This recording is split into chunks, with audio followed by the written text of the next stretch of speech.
and welcome to the Transverse Line, where we make contact with people on and off the court through Victoria's Premier Netball competition.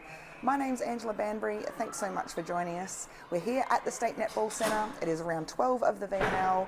There's lots of games going on, so we'll find a coach, player, umpire, bench official, whoever it might be, to have a chat and talk about their netball journey. So sit back, relax, and let's enjoy the Transverse Line.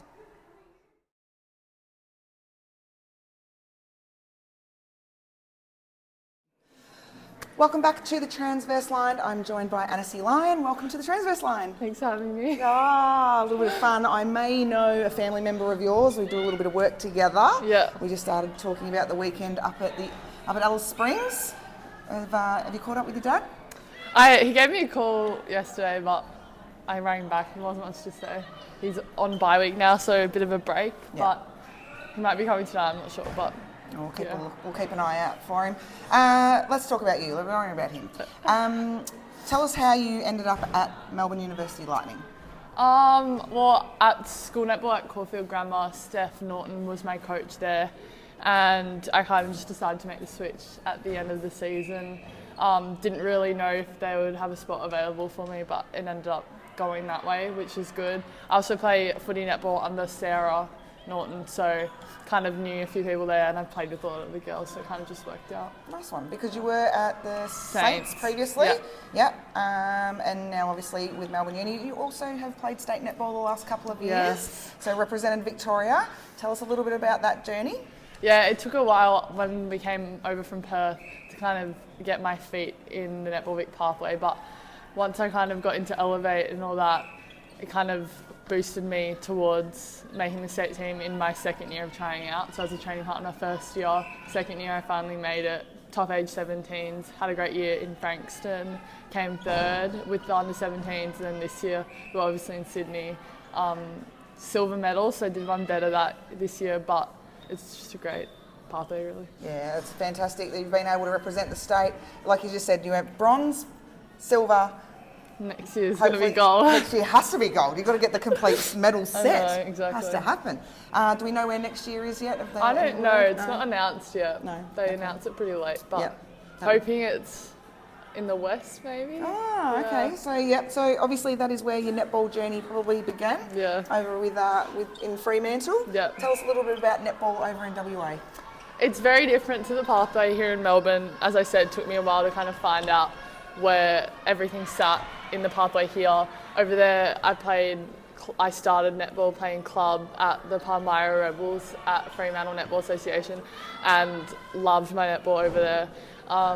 And then I made under 12s SSWA, so schoolgirls state in WA, which is really cool.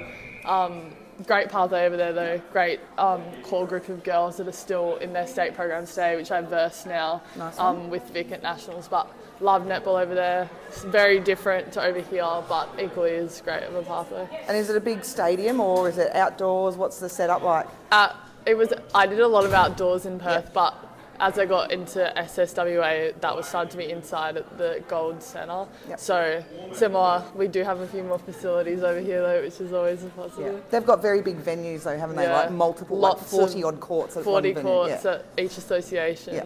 That's every unfathomable. Saturday. Like we're lucky if we can get 10 in an association. They've Huge got 40. associations, yeah, massive. Yeah. Okay, so state netball, is there a goal in mind to take your netball further? What's the ambition? I'd love to reach SSN. I don't know.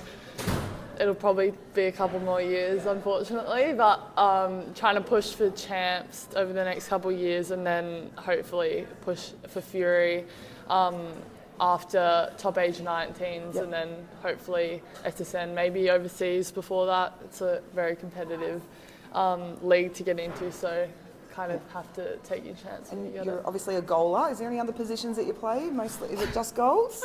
I've dabbled a few times in wing attack, but might have seen that. Yeah, but it's definitely not my first kind of choice. Yeah. But I'm happy to continue developing there if that's where, like, I kind of need to. Yeah. But right now it's mainly goals. Good.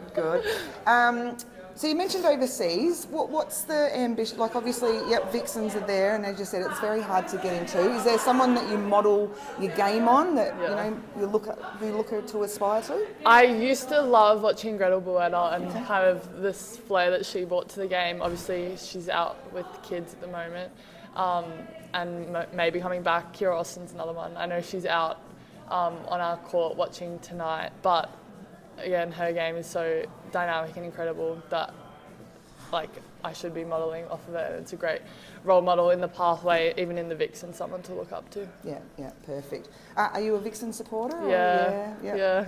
That's from a young age? Yeah. Did someone bribe you like that? I don't know, what happened there? I came to a few games, I think, had a cute little beanie on at some point.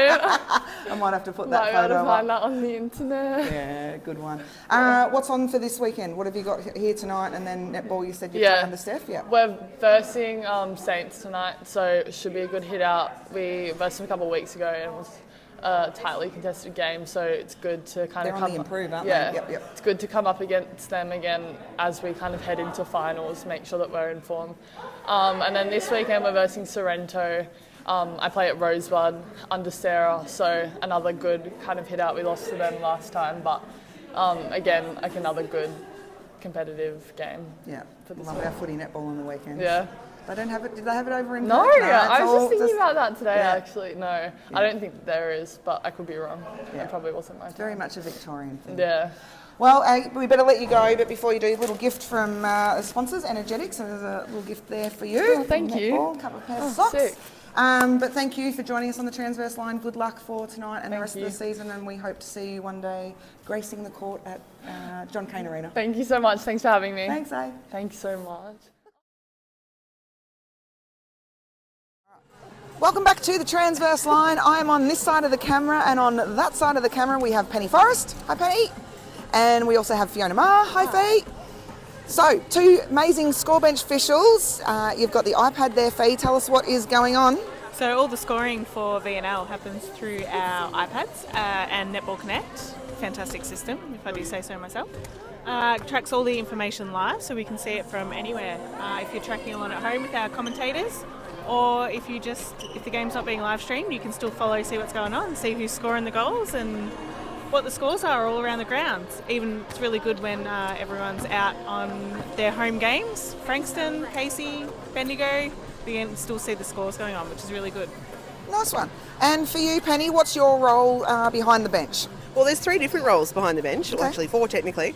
One person is the scorer. Their job is to put the goals onto the right person who's scoring them, and the misses as well. And then another person is the rolling substitutes person. So every time a player comes on or off, we have to make sure the right person goes into the right position at the right time so it's tracked properly. And the person in the middle is the timer. They have a lot of things to do. They've got to keep the time for the match, let the umpires know with the umpire alert when time has run out. They need to keep a running score of what's going on and call the centre passes and the running score to make sure that the scorer is getting the right person at the right time. And then the last one, sometimes a bench might have a bench manager as well, just to oversee everything. And what do you do out of all of those roles? All of them. Okay, so everyone can get a chance at doing all of them? Yes, bench manager is more for those who have been around VNL for quite some time. It's to help look over if there's some inexperienced or new people or anything like that, just to make sure. So there isn't one on every game because there aren't many bench officials. But other than that, all of the VNL scoring bench officials, all of them, all get a chance of doing all three across the season. Nice one. And Fee, do you ever get a little bit nervous about, making sure that the scores go in correctly and the right players are chosen? Definitely. Sometimes you're sort of picking things up. The rolling subs can happen really quickly now. Obviously, that didn't used to happen. So you've noticed at VNL, they've all got numbers on their dresses. So we've got to be really quick at picking up who's rolling on the court, making sure we get the right people. But it's a real team effort. And there's not a lot of talking that goes on the bench, except for our timer in the middle who calls everything out. But we do work together. It's all a big teamwork thing, which is really good. Nice one. Now, how did you guys get involved with this? Because this to me sounds like it's sort of something that you'd be a passionate netball person to do. So true, Ange, so true. I think Fee and I couldn't be more passionate about it.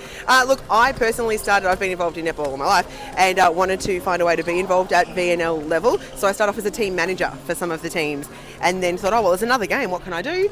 And I just started to score. Back then it was paper score sheets, which was a lot harder than it is now. Very big score There's sheets. still paper score sheets. It's a few of some paper, yeah. description. The old paper score sheet was A3, would you call it? It was massive. So it was a bit stressful and there's actually a pathway for bench officials as well, and so we got a bit excited and kept doing it. Yeah. How about you? Definitely. I think I just started, I was like, well, what else am I doing on a Wednesday night? I want to watch some good netball. May as well do it from the best seat in the house. So it's really good. As a coach, I get to listen to coaches on the sideline, and that's one of my favourite things is I'm sort of learning while I'm doing bench things as well. Seeing some pathway athletes come through, which is really cool as well. I think now I've been doing it for about 4 years. I've seen girls who are going through state level, a couple of vixens who I'm like, well, I started seeing them on these courts. So that's really cool seeing that happen as well.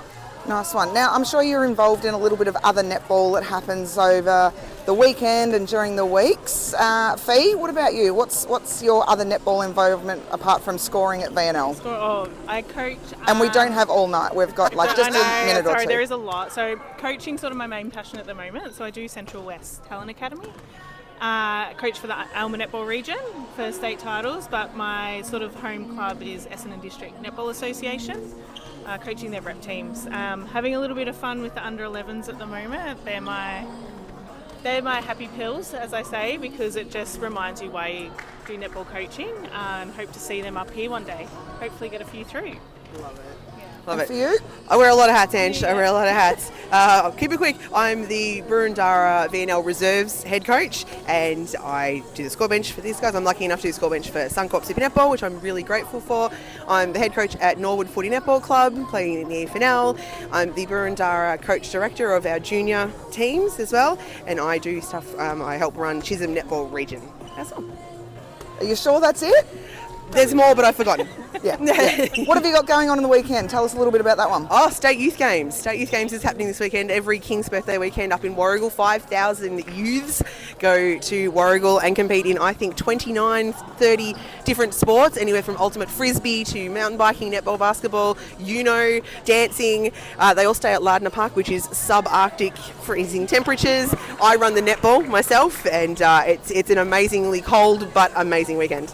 That sounds pretty big. Yeah. Yeah. I've just noticed that there is a rug here on these two seats. Can either of you tell us what the go is with the rug? Not for us, unfortunately. That is for the umpires. So there's always a third umpire for VNL called the reserve. They help keep track of the centre pass, and if there's any injuries to the on-court umpires, they come on. It can be very cold, so they get their rugs here. I won't lie, there's always often jackets and things going over the legs. It does get quite cold in the centre.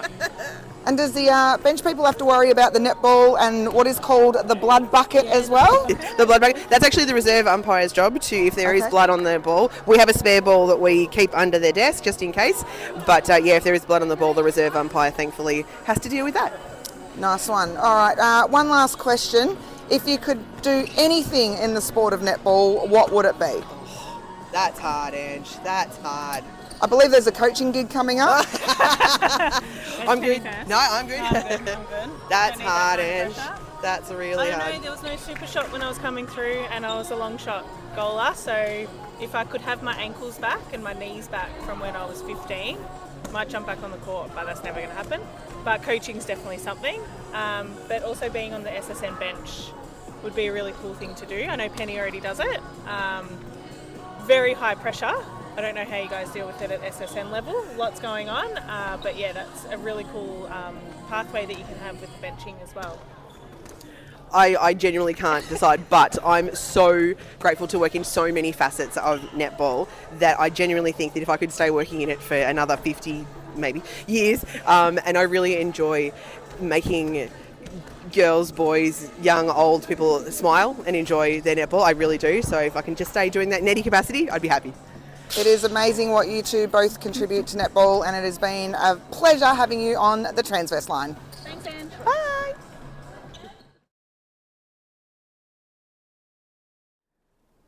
Thanks to DHM Talent Management, we're going to whip through the scores of round 12 of the VNL, and we're going to start with the 23s, where it was Burundara Express going down to the Bendigo Strikers 45 to 62.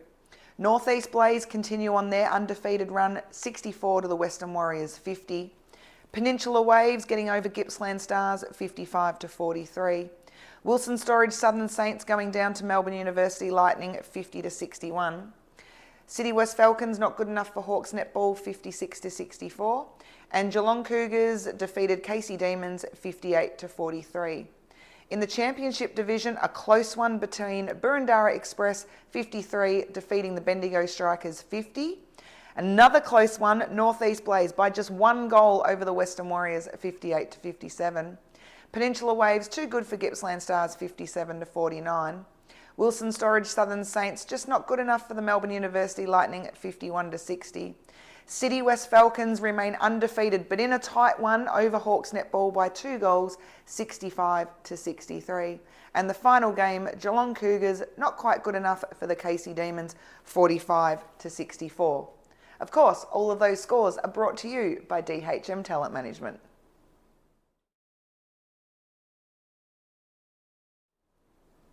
That's it for another episode of the Transverse Line. Thanks so much for joining us. A big thank you to our partners, both DHM Talent Management and Energetic, for all your support. A massive thanks to our 3 guests, both Penny Forrest and Fiona Ma, who are amazing bench officials, along with Annecy Lyon from Melbourne University Lightning. And of course, a massive shout out to you who shares and likes all the things through social media for the Transverse Line. So, until you come back to the Transverse Line, I hope you have a little bit of fun through netball.